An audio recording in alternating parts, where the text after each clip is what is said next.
Most teams move fast, but the frameworks we use to assess risk, they're stuck in a different era.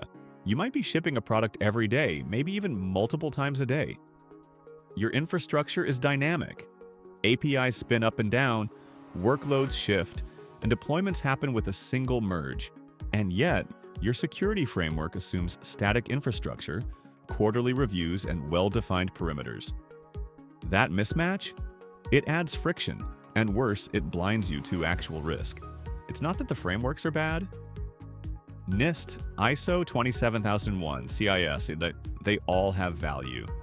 But they were designed for environments where change was predictable and infrequent.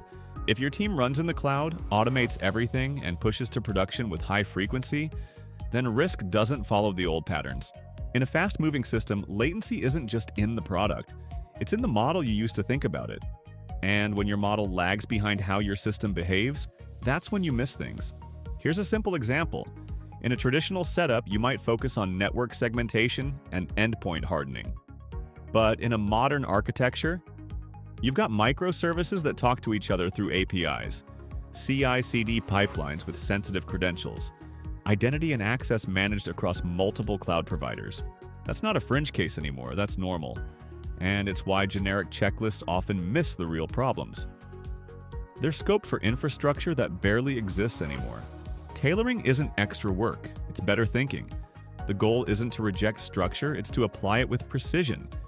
You can still use ISO or NIST, but ask yourself, do these categories map to how our systems work? Are we modeling access paths correctly? Do we understand our own blast radius? Tailoring your framework just means adjusting it to your architecture, your velocity, your tolerance for risk. It's not complicated, it's just practical. In my view, a risk model is like a system diagram. It should reflect how things actually behave, not how you drew it 6 months ago, not how someone outside the team imagines it, but how it operates now, under load, in real time. When the model is close to the system, your decisions improve. You spend less time chasing theoretical risks, you focus on what's real, and you catch issues earlier when they're still cheap to fix. One simple question: does your current risk model reflect how your system actually works? That question alone is often enough to kick off a productive conversation.